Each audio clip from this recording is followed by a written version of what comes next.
what is this for me.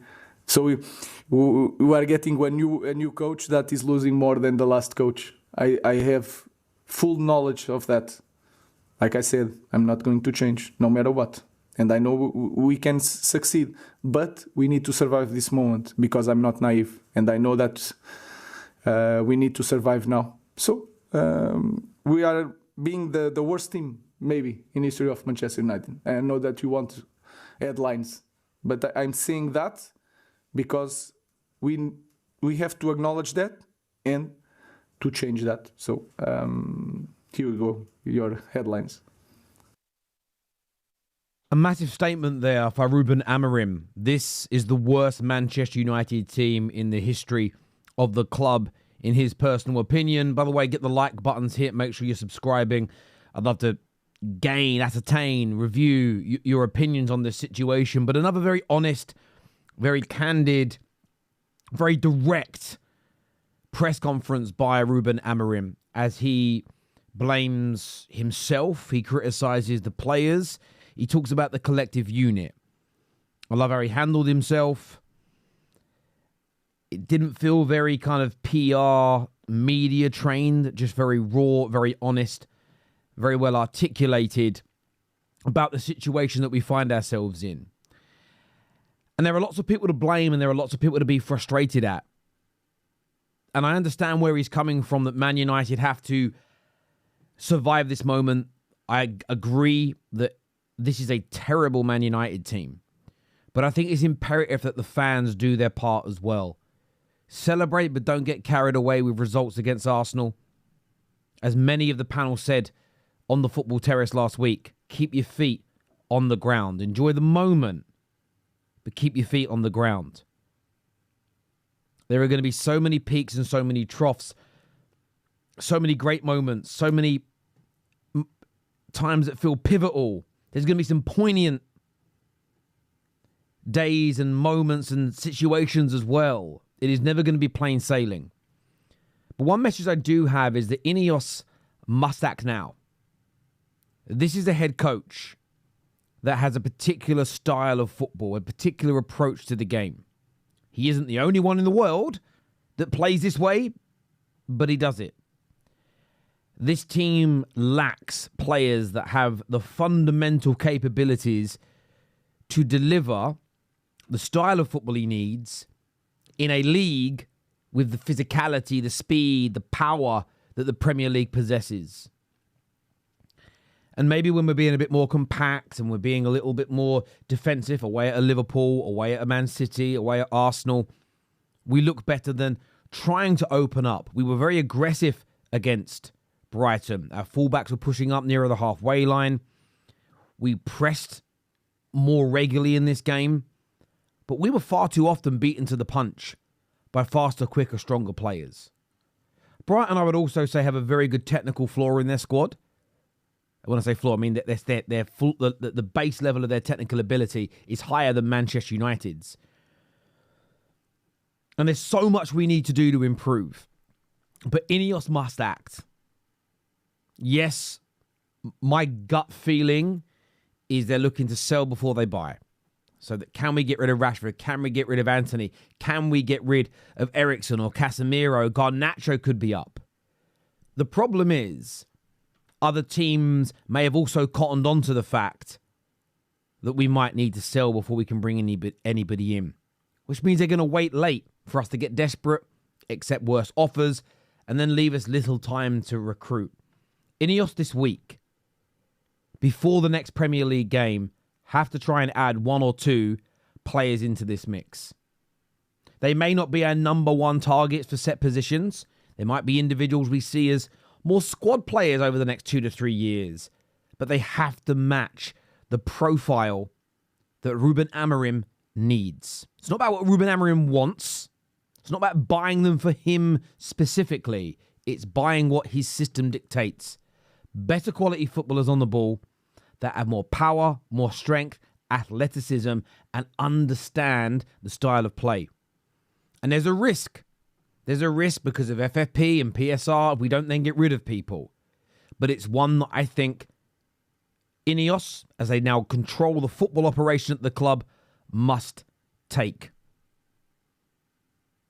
I, for one, am being patient. I know this is a 3 to 4 year period until we could even expect to be a consistently high-performing team in the Premier League and in Europe. I understand that. I'm relaxed about it. I'm not going to call Ineos out more than I did the Glazers. I do find it a very strange notion at the moment. I'm seeing YouTubers that they used to take a lot of shots more than talk to me about it. Terry blaming the Glazers again. Terry blaming the Glazers. The Glazers didn't pick the team. The Glazers don't do the coaching. The Glazers didn't make Rashford be bad, Pogba be bad, Martial, right back to Fellaini. The Glazers were always given an excuse by these same people that are going for Ineos. But I'm going to keep the same energy. The only one to really be doing it. And they need to act. They've put together key football decision makers. I don't agree with all their cuts, but they're making cutbacks to ensure that moving forward there's more money available. But we can't wait till the summer. Ineos made a massive mistake. It was a huge one. They went with Dan Ashworth and they went with his plan. And his plan was to keep Ten Hag. That failed. It didn't work.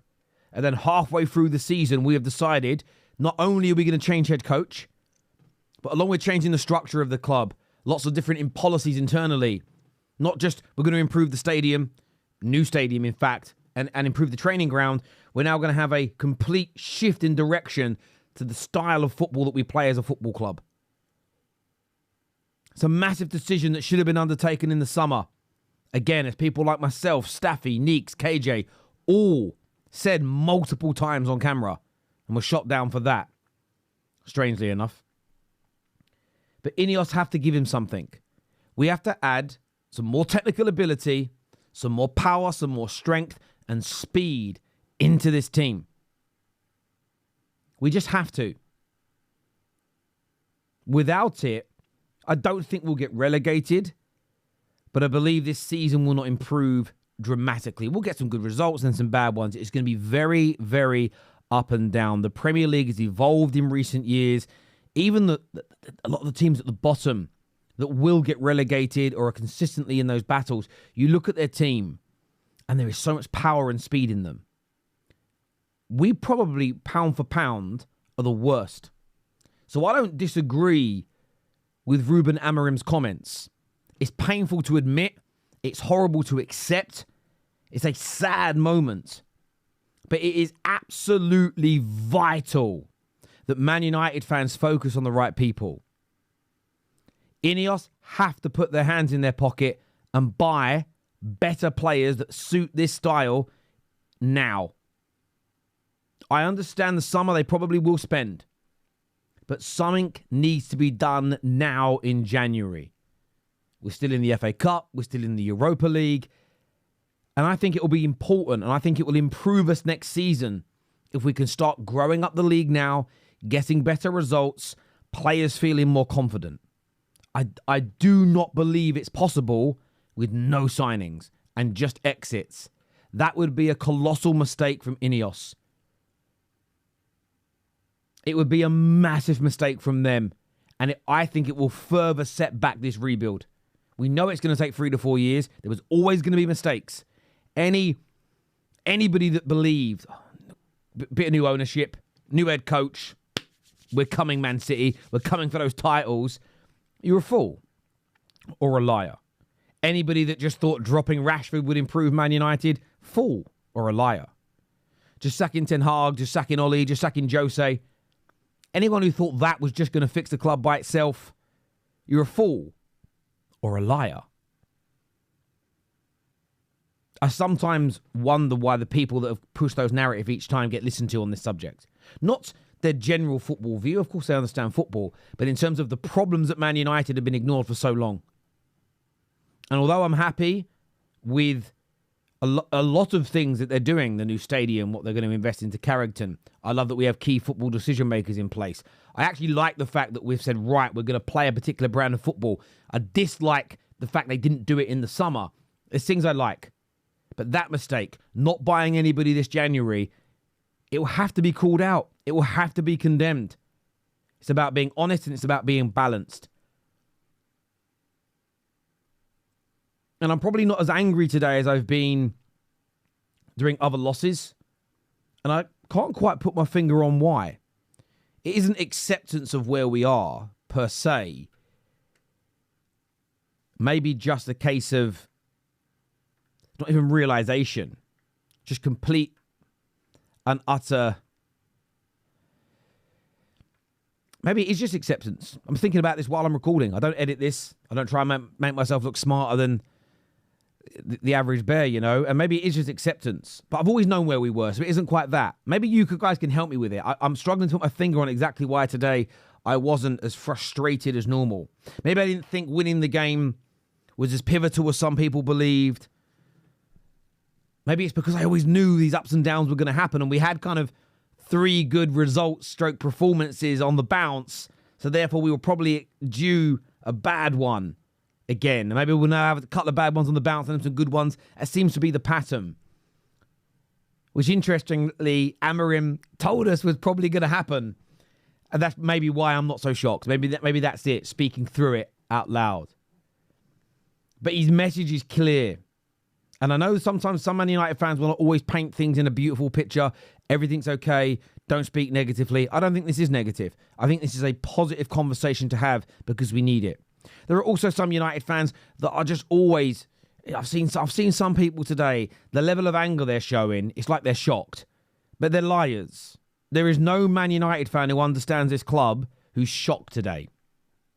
There can't be. It's impossible. Impossible to be shocked about where we are if you truly love, know, and understand what has led to United being here. So, Ineos, you've got, 21 days? 22 days? New players are needed. I think we need 1 or 2 in the next 7 days, if I'm being completely and utterly honest. Man United need a shot in the arm. We need a boost. We need something to give Amorim some new ammunition. Give us your thoughts, give us your feelings, give us your opinions in the comments section below. As ever, thank you for tuning in. I really appreciate it. Take care. Goodbye. God bless. And I'll see you all again soon.